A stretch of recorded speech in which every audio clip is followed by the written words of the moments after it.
Olá, seja muito bem-vinda, muito bem-vindo. Este é o podcast Direito e Prosa, uma iniciativa aqui do PPCJ Univale, nosso programa de pós-graduação em Ciência Jurídica. Hoje, nosso convidado é o professor Matias Cachiche, que é professor da Universidade Agostinho Neto, de Angola. É também juiz militar do Tribunal em Angola e coordenador científico da Associação Internacional Militar. Professor Matias, muito bem-vindo. Obrigada por estar aqui conosco, por aceitar nosso convite. Eu gostaria de começar a nossa conversa perguntando sobre a sua carreira. O que o motivou a segui-la e como tudo começou? Quais são as suas áreas de atuação? Muito boa tarde a todos, particularmente aos nossos seguidores por esta plataforma, e também não posso deixar de saudá-la, Jacqueline, pelo convite, e agradeço-lhe porque não contava com esta surpresa. A partida, o convite que me foi formulado é para cá estar como orador deste grande congresso de Direito Constitucional Comparado que está a decorrer aqui na Universidade de Univale. Mas surpreendentemente recebi o vosso convite e que recebemos claramente de bom grado, e por isto estou imensamente agradecido por este convite. E partindo rapidamente para a resposta, tal como fez referência, eu sou docente da Faculdade de Direito da Universidade Agostinho Neto em Angola, na disciplina de Ciência Política e Direito Constitucional. O que motivou-me em fazer o curso de Direito é precisamente a necessidade que sempre tive de ajudar as pessoas a defenderem-se dos seus direitos, interesses legítimos. Desde muito cedo, nunca compactuei com atos de injustiças e sempre estive na linha da frente para defender aqueles que um dia sentiram-se lesados dos seus direitos, independentemente da circunstância e a dimensão do cenário. Mesmo nas relações entre amigos, familiares e colegas, desde muito cedo, sempre ousei em ser delegado de turma para estar na linha da frente e defender e ver assegurado ou assegurada, portanto, todos aqueles comportamentos, ações, todas aquelas ações que pudessem violar, então, se assim posso considerar, direitos, interesses legítimos das pessoas. E formei um juízo antecipado do ponto de vista do meu desejo em frequentar o curso de Direito. Foi assim então que, depois de ter terminado o ensino médio, eu fui concorrer à Faculdade de Direito da Universidade Agostinho Neto. Graças a Deus fui admitido, comecei a frequentar o curso durante os 5 anos e fui o segundo melhor classificado do meu curso. Desde já aproveito felicitar meu colega que no meu curso foi o primeiro classificado, o doutor Bem-vindo Manuel Banda. Foi o primeiro classificado, eu fui o segundo melhor classificado. E correu-me bem essa experiência acadêmica. E não parei por aí. Tentei pela advocacia, fiquei alguns anos na advocacia, depois passei pela experiência bancária no gabinete jurídico. Depois da experiência bancária, portanto, fui nomeado como consultor no Instituto Nacional de Escola da Magistratura, nós lá em Angola chamamos o INES, que é uma escola vocacionada a formar magistrados judiciais e do Ministério Público.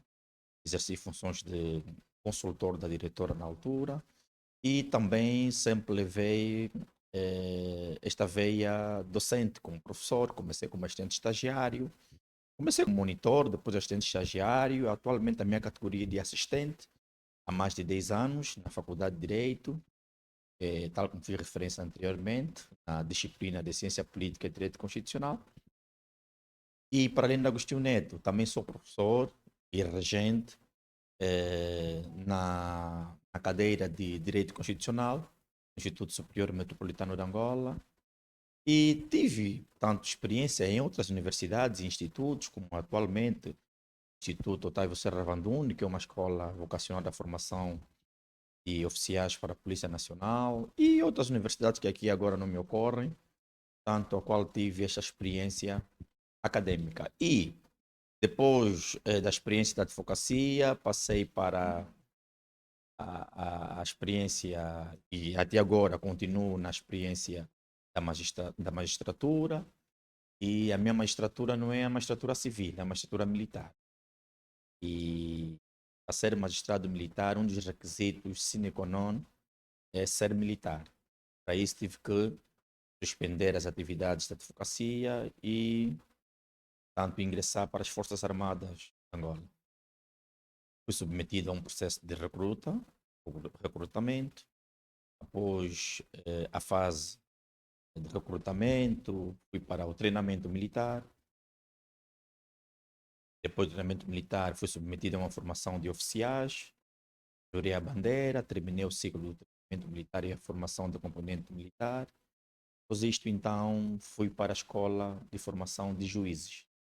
Independentemente da magistratura civil ou militar, é imprescindível que o candidato passe pelo Instituto Nacional de Estudos Judiciários, que é a escola vocacionada à formação de magistrados judiciais do Ministério.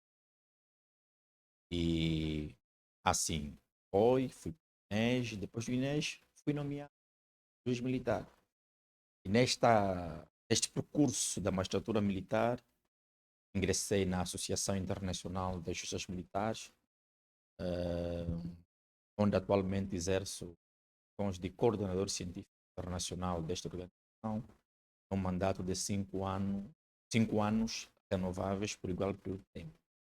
Entretanto, assim, em síntese, este é o meu percurso, esta é a minha experiência como profissional do direito. Mas não posso aqui deixar de dizer que, enquanto profissional do direito, sem desprimor de outras profissões, a minha grande paixão é a academia, a minha grande paixão é a docência. Portanto, mas como pode calcular, independentemente do ponto geográfico, os professores quase na metade do mundo são muito mal remunerados. E hoje não se vive só da docência. Hoje, hoje viver da docência de modo exclusivo pode ser um conto de fadas.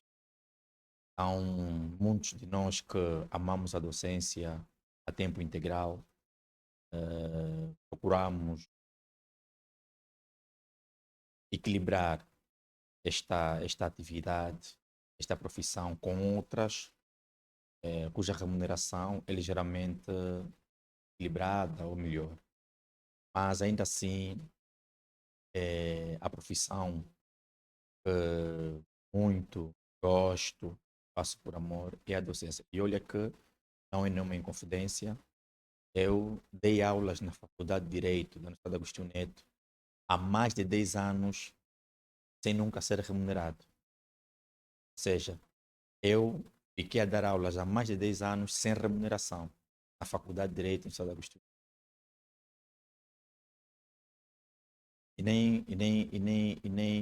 Nem foi necessário, ou seja, durante estes 10 anos que eu fiquei a dar aulas sem remuneração, nunca tive isto como elemento de condição para suspender este exercício. De tal modo que sempre olhei para a docência como uma missão, um compromisso patriótico. Hoje estava ciente, naquela altura, que, independentemente da remuneração, não estava a dar vida à sociedade. Porque formar uma pessoa é dar vida à sociedade. Então, hoje, encho-me de orgulho. Hoje, digo a bom da verdade, encho-me de orgulho quando vou para a administração pública, ou quando me dirijo a um cartório de um tribunal, ou mesmo quando me dirijo a um espaço público, deparo-me com um ex-aluno ou um ex-estudante e trata-me como tal. Isto para mim é motivo de muito orgulho. Isto tudo devo aos meus professores, que também um dia tiveram a ousadia, a paciência, a amabilidade de me formarem. É todo um processo, todo um processo. Então, hoje, a docência, para mim, representa o cume, representa o ponto mais alto da satisfação profissional. Vivo intensamente a vida docente e não aceito negociar esta minha. O senhor nos falou dos desafios da academia e também os destaques positivos, né? E acabam trazendo e com os quais o senhor acaba convivendo até os dias de hoje e vai permanecer, né, com essa importância, com essa relevância de atuação docente durante muito, muito tempo, assim esperamos. Eu gostaria que, se fosse possível, o senhor falasse um pouquinho também dos desafios e de alguns destaques, principalmente com relação à produção normativa relacionada ao seu tribunal de atuação. Bom, e sobre isto, recentemente, no quadro das comemorações dos 50 anos de independência de Angola, a Procuradoria Militar de Angola, em colaboração com os vários distintos órgãos da Polícia Militar de Angola, organizou um congresso para refletir os desafios da justiça militar numa perspectiva do passado, presente. E nisto eu posso claramente aqui afirmar o seguinte: os desafios da justiça militar são visíveis em Angola, desde logo porque Angola é um país muito jovem. Próximo dia 11 de novembro, o ano em curso, completará apenas 50 anos de existência. Como podem calcular, um jovem de 50 anos, jovem, jovem. Temos uma Constituição que tem 15 anos de existência. Tanto logo, dá para imaginar o desafio, aquilo que essa militar angolana se propõe é muito grande para os desafios futuros. Desde desafios no campo administrativo, desafios no campo legislativo. No campo administrativo, é verdade que estamos num nível aceitável, bem que melhorias em curso estão agendados, sobretudo desde a questão da organização interna, das infraestruturas, que são normais para o contexto de guerra que recentemente vivemos. Estou a falar de um país que viu terminada a sua guerra civil em 2002. É normal que vamos melhorando alguns aspectos aos poucos. E no quadro legislativo, relativamente à justiça militar, nós temos agora um grande desafio, que é apresentação, discussão e, eventualmente, aprovação de duas legislações. E até, ao meu ver, pode ser tanto um único pacote, algo como aqui no Brasil, não é? No Brasil, vocês têm o Código de Justiça Militar. Portanto, nós pretendemos, ou vamos aprovar os dois diplomas em separado, que é o Código Penal Militar, o Código de Processo Penal Militar, ou reunimos estes dois diplomas num único e tratamos-lo por Código de Justiça Militar, tal como é, ou aprovamos em separado. Portanto, nós não temos estes dois diplomas. E como pode calcular, nós temos no ordenamento jurídico militar angolano uma legislação de 1994, uma legislação de 1994 e uma Constituição que foi aprovada em 2010. Como pode calcular, a distância entre um diploma de 94 e natureza ordinária e um texto constitucional de 2010, aqui a distância é, não diria ligeiramente gravíssima, mas é um bom tempo. Estamos a falar aí de quase seus 30 anos. Então precisamos imediatamente revogar estes diplomas e por uma razão muito simples, porque são diplomas que já não se ajustam aos novos desafios jurídico-constitucional existentes em Angola. Portanto, são diplomas que já não se ajustam à nova realidade jurídico-constitucional. Entretanto, estes são, em tese, sim, os desafios sumários que a justiça militar angolana tem. E boa parte dos setores em Angola tem este desafio, né, do quadro legal. E depois, um outro desafio do quadro, digamos, de efetivação institucional é a aplicação destas leis na prática. Porque não basta existirem leis, não basta existirem diplomas que se adequam ao novo contexto, ao novo desafio da sociedade. É é imprescindível que as leis que são aprovadas sejam aplicadas na prática.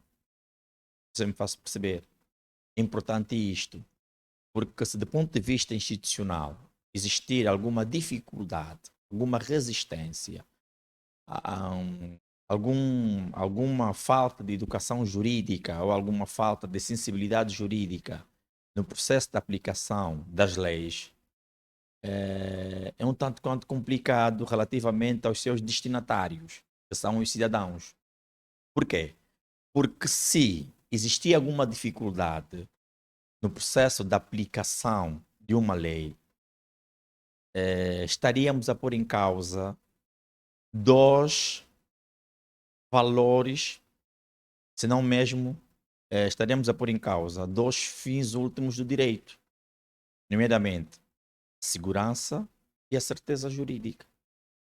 Portanto, a segurança e a certeza jurídicas são valores, são elementos axiológicos do direito. Não se pode pôr em causa estes dois elementos axiológicos ou valorativos. Daí que se recomenda que a lei deva ser aplicada, ou deve ser aplicada como deve ser, com respeito aos seus efeitos, num verdadeiro Estado democrático de direito. E como esse direito pode ou deve dialogar com a sociedade, analisando a complexidade que essa sociedade vive nos dias atuais, complexidade que o mundo tem hoje. Os problemas eles estão mais complexos e diversos. Como é que fica esse diálogo, direito e sociedade? Bom, o diálogo entre direito e sociedade passa necessariamente numa lógica de educação jurídica, uma primeira linha. É importante educarmos a sociedade e a educação jurídica não pode nem deve começar na faculdade de Direito ou no instituto onde se ensina o direito. A educação jurídica começa na base. Cidadania. Começa na base da cidadania, começa na família, começa no respeito, o relacionamento entre partes. E é importante que todas as instituições relevantes da sociedade sejam chamadas a esta responsabilidade. Refiro-me da igreja, refiro-me da família, dos estabelecimentos de ensino, os pequenos grupos na sociedade. É importante que o legado seja passado, de modo a criarmos sociedades fortes, homens fortes. Porque vou-te dar um exemplo. Vou-lhe dar um exemplo. Hoje me debato muito com a questão dos valores que um jurista deve necessariamente carregar. Porque hoje não basta sermos juristas. Hoje não basta sermos juízes. Hoje não basta sermos bons advogados. É importante que antes destas qualificações profissionais tenhamos valores, princípios inegociáveis. Porque se fores um juiz, um advogado, um professor universitário, sem valor, é zero.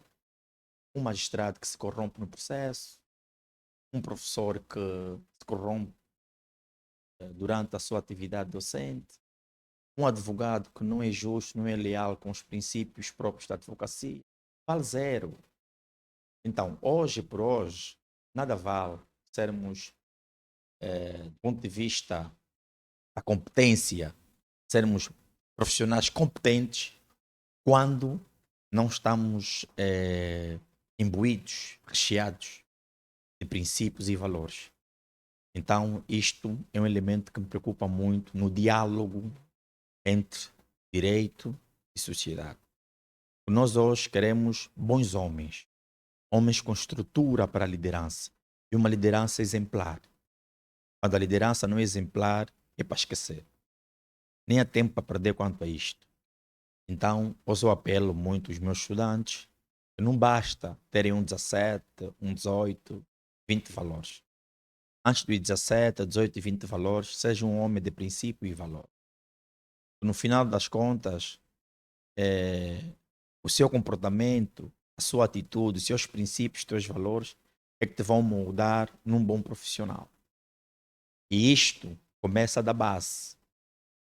Por isso é que há um adágio popular que se diz que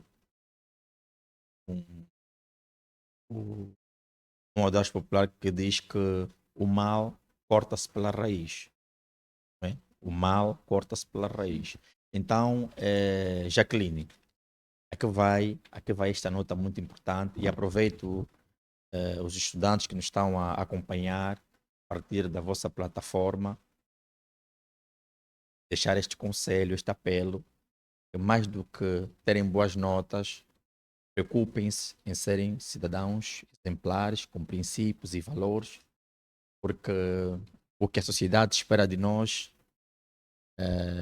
não é exatamente as nossas notas extraordinárias, antes pelo contrário. É o nosso comportamento, é a nossa atitude, são os nossos princípios e que desde logo são inegociáveis. Né? Com certeza, isso é importantíssimo.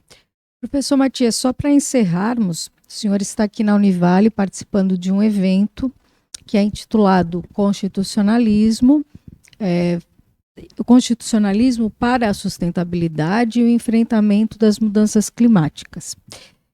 As mudanças climáticas hoje estão no destaque, né? Estão sendo dialogadas, estão sendo observadas, percebidas, e nós entendemos a importância da discussão no âmbito do direito com relação a isso.